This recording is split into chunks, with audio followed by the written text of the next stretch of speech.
Hello दोस्तों, मैं Pankaj Maurya super exam academy में आपका स्वागत करता हूं। तो हमारे चैनल को लाइक, शेयर और सब्सक्राइब और कमेंट ज़रूर करें।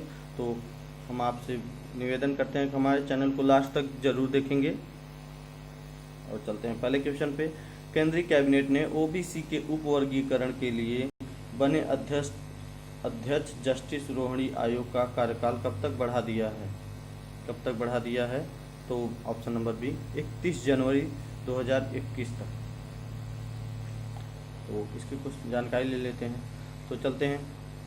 यह यह अक्टूबर 2017 में केंद्र सरकार ने केंद्रीय सूची में शामिल ओबीसी श्रेणी की विभिन्न जातियों में आरक्षण का लाभ किस जाति को कितना आरक्षण मिल रहा है, किस जाति को कितना आरक्षण मिल रहा है, इस जांच के लिए आयोग का गठन हुआ। न्यायमूर्ति सेवावृत्त जी रोहिणी, सेवावृत्त मतलब होता है कि रिटायर्ड, मतलब जी रोहिणी जी रिटायर्ड हैं, सुप्रीम कोर्ट के जज थे। तो अध्यक्ष अध्यक्षता वाले आयोग को अक्टूबर 2017 में गठन किया गया था। अब आयोग ने कहा कि हमें अपना रिपोर्ट जमा करें, मतलब इनसे रिपोर्ट मांगा गया है कि ओबीसी जो उपवर्ग है इसमें किस जातियों को कितना % आरक्षण मिल रहा है। तो इसमें रिपोर्ट मांगा गया है। तो रिपोर्ट जमा करने के लिए कुछ समय और चाहिए। किसने कहा? ये आयोग ने कहा कि हमें और समय चाहिए। कोरोना की वजह से हम जांच पड़ताल नहीं कर पाए हैं, तो हम आपको रिपोर्ट नहीं दे पाएंगे। तो इनको 31 जनवरी 2021 तक और समय मांगा। ओके, चलते हैं अगले क्वेश्चन पे। हमें उम्मीद है कि आपको हमारा क्वेश्चन समझ में आया होगा। तो अगला क्वेश्चन नंबर दूसरा। 1971 के युद्ध में नायक स्क्वाड्रन लीडर परवेज जामस जी का निधन हो गया। उन्हें कौन सा सम्मान मिला था? परमवीर चक्र, वीर चक्र, महावीर चक्र या इनमें से कोई नहीं। इन्हें वीर चक्र मिला था। इनका निधन दिन बुधवार 25 जून 2020 में रात को हुआ था। तो ये 1965 में वायुसेना में शामिल हुए थे। और एक बात बता देता हूँ, ये अपने 20 साल बाद एक बार इन्होंने अपने नौकरी में या अपने ड्यूटी के समय छुट्टी ली थी। 1985 में ली थी, सॉरी 1985 में इन्होंने अपनी छुट्टी ली थी। तो युद्ध का सबसे बड़ा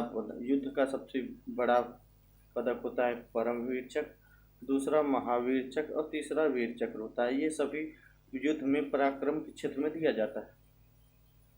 तो अगले क्वेश्चन चलते हैं। क्वेश्चन नंबर तीसरा। संयुक्त राष्ट्र यम दिवस कब मनाया जाता है? तो आपको 27 जून, 24 जुलाई, 28 मई या 22 जून।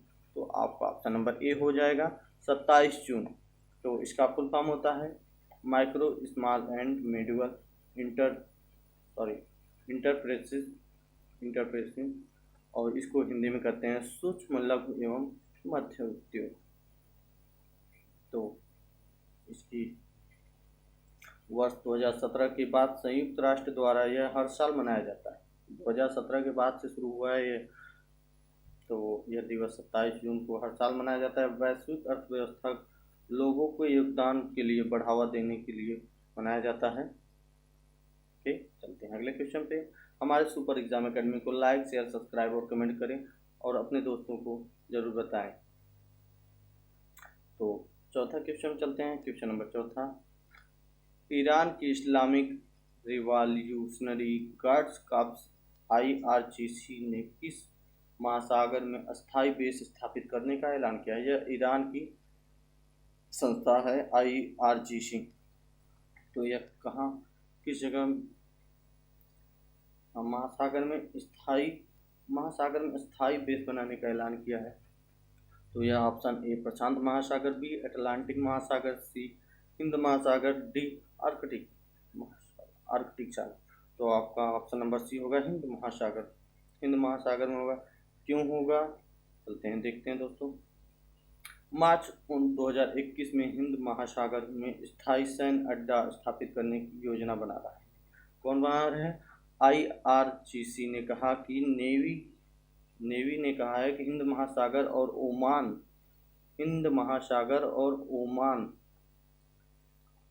ओमान क्षेत्र में वह समुद्री जहाज़ों और विदेशी जहाज़ों द्वारा ईरानी मछुआरों को बार बार परेशान किए जाने के कारण यह बेस स्थापित करने का निर्णय लिया। इस्लामिक रिवॉल्यूशनरी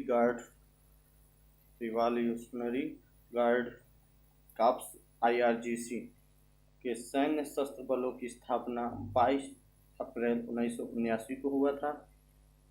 इसे हाल ही में अमेरिका ने आतंकी घोषित कर किया हुआ है। इसके सर्वोच्च नेता हैं अयातुल्लाह अली खुमैनी। तो यहाँ के राष्ट्रपति हैं, ये आपको ज़रूर याद रखिएगा, यहाँ के राष्ट्रपति हसन रूहानी जी हैं। चलते हैं अगले क्वेश्चन पे। क्वेश्चन नंबर हमारा 5वां। विजन इंडिया के ऑनलाइन पोल में किस भारतीय क्रिकेट खिलाड़ी को सर्वश्रेष्ठ टेस्ट बल्लेबाज को चुना गया है? किस सर्वश्रेष्ठ खिलाड़ी को सर्वश्रेष्ठ टेस्ट बल्लेबाज चुना गया है? तो आपका option number A Virat Kohli, B Rahul Dravid, C Chahal को या फिर भुवनेश्वर को। तो option number B Rahul Dravid को चुना गया है। चलते हैं अगले क्वेश्चन पे। Question number 6वां। क्वेश्चन हमारा 6वां आ गया। स्विस बैंक में जमा विदेशी धन के मामले में भारत किस स्थान पर रहा? तो आपका भारत में 78वें स्थान, 75वें स्थान, 77वें स्थान या 17वें स्थान। तो आपका 77वां स्थान ये भारत का है। तो आगे चलते हैं। अगला क्वेश्चन। किस मंत्रालय ने 28 जून से 12 जुलाई 2020 तक वृक्षारोपण अभियान संकल्प शुरू किया है? यह किससे संबंधित है? तो सांस्कृतिक से, गृह मंत्रालय से, पर्यावरण मंत्रालय से, इनमें से कोई नहीं। सॉरी। तो आपका ऑप्शन नंबर ए सांस्कृतिक मंत्रालय। तो आप आगे जान लेते हैं कुछ विशेषता इसकी। यह विशेषता है कि भारत सरकार ने सभी सरकारी नौकरी करने वाले कर्मचारियों को कहा है कि प्रत्येक कर्मचारी 5 वृक्ष रोपण करे और वृक्षों को जीवन भर इसकी देखभाल करे और इसे 5 ग्रुप में बांट दिया है। तो आपका पहले इसमें 5 वृक्ष लगाए जाएंगे।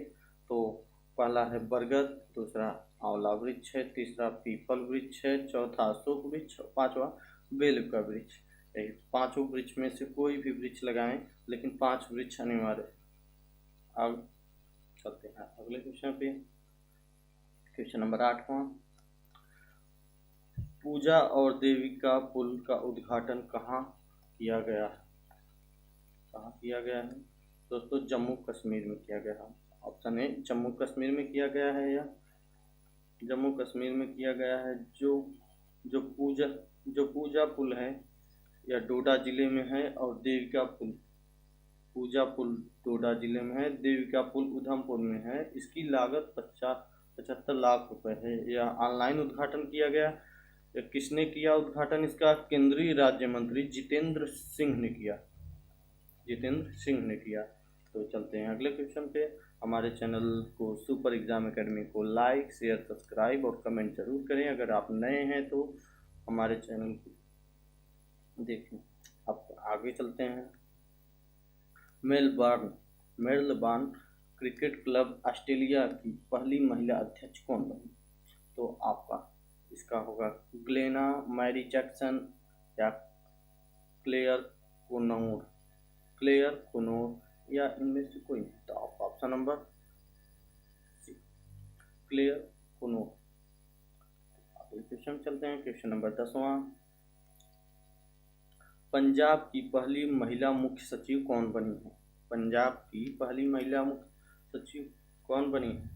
तो आपका सुनीता चौधरी, संगीता भादु या अमृता रिचर्ड, तो विनी महाजन। तो ऑप्शन नंबर डी, विनी महाजन है। अगले क्वेश्चन चलते हैं, question number 11। The world drugs report 2020 में किसने जारी किया?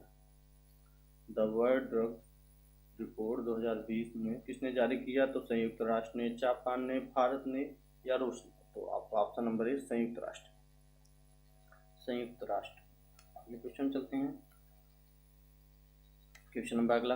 भारतीय नौसेना में मारीच को बल में शामिल किया गया, यह किससे संबंधित है? तो आपका ऑप्शन नंबर हो जाएगा ए तोप से, बी मिसाइल से, सी टारपीडो, डी बम से। तो इसका नाम है टारपीडो। तो आपने रामायण देखा ही होगा, जब सीता माता को रावण आता है ले जाने के लिए लंका में, तो वो वहाँ पे एक मारीच होता है जो हिरण का रूप धरता है। वो रूप बदलने में बहुत माहिर होता है, तो रूप बदल के हिरण का रूप ले लेता है और सीता की आवाज़ लक्ष्मण की आवाज़ निकालता है, सीता की आवाज़ निकालता है। वो हर एक रूप बदल सकता है। तो उसे राम जी ने गए थे मारने के लिए, तभी रावण वहाँ आ गया और सीता को ले गया। तो इसका चलते हैं और विस्तार जानकारी लेते हैं कुछ। तो यह किस देश ने बनाया है? भारत ने बनाया है। इसका विकास डीआरडीओ ने किया है।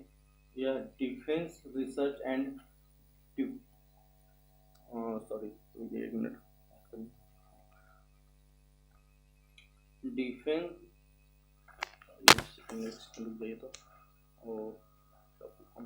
Defence research and development organisation इसका फुल फॉर्म होता है। इसे हिंदी में कहते हैं रक्षा अनुसंधान एवं विकास संगठन।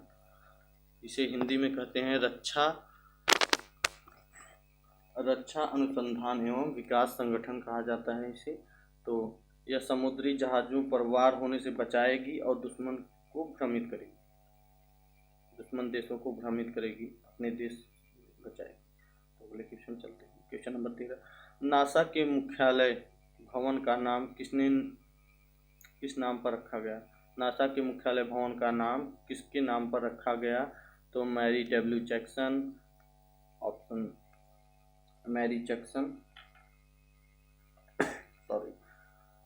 मैरी डब्ल्यू जैक्सन, रूहानी या मैरी जैक्सन, या इनमें से कोई नहीं। तो आपको चलते हैं अगले तो आपका ऑप्शन नंबर सी हो जाएगा, मैरी जैक्सन। ये नहीं होगा, सॉरी मैरी डब्ल्यू जैक्सन, इनका पूरा नाम मैरी डब्ल्यू जैक्सन होगा। तो चलते हैं इनकी कुछ विशेष जानकारी लेते हैं। क्वेश्चन नंबर हमारा, तो यह पहली अफ्रीकन अमेरिकन महिला है जो कि नासा के वेबसाइट के अनुसार मैरी डब्ल्यू जैक्सन 1921 से 2005 तक एकमात्र अश्वेत महिला वैमानिकी इंजीनियर थी। ओके, चलते हैं, आपको समझ में आएगा होगा, हमें उम्मीद है कुछ। चलते हैं अगले क्वेश्चन पे। हमारे चैनल सुपर एग्जाम एकेडमी को सब्सक्राइब करें। किस देश के कारण UN 75वां घोषणा में देरी हुई? तो भारत, चीन, जापान, अमेरिका। तो ऑप्शन नंबर बी, चीन। चलते हैं कुछ जानकारी ले लेते हैं इसके बारे में। जानकारी UN की स्थापना 24 अक्टूबर 1945 को हुआ था। इनमें कुल 193 देश शामिल हुए। ओके, अगले क्वेश्चन, आखिरी क्वेश्चन है हमारे चैनल उस सुपर एग्जाम एकेडमी को लाइक शेयर सब्सक्राइब जरूर करें। तो चलते हैं आखिरी क्वेश्चन पे। किस देश ने कोरोना महामारी के बीच कौन सा देश संविधान सुधारने के लिए मतदान करेगी? किस देश ने कोरोना महामारी के बीच संविधान सुधारने के लिए मतदान करेगी? तो दक्षिण कोरिया, अमेरिका, कनाडा, रूस। तो आपका ऑप्शन नंबर सी हो जाएगा, रूस। रूस एक ऐसा देश है कि जैसे हमें भी कोई भी सांसद ने संविधान में संशोधन करना होता है तो हम लोग अपने राज्यसभा लोकसभा के विधायकों सांसदों से निर्णय लेके निर्णय लेके संशोधन करते हैं। तो रूस एक ऐसा देश है जहां वह मतदान करवाता है कि विपक्ष के नेता उसे परेशान न कर पाएँ या फिर उसकी सच्चाई को झूठ बताएं, तो वह जनता से, आम जनता से मतदान करवाता है। ओके, आम जनता से मतदान करवाएगा, ज़्यादा जैसे चुनाव होता है वैसे चुनाव करके तो फिर सब उसके पक्ष में रहेगा, जनता के पक्ष में रहेगा तो संविधान संशोधन होगा, नहीं रहेगा तो नहीं संशोधन होगा। ओके, तो thank for watching my video. आपको धन्यवाद देते हैं। धन्यवाद।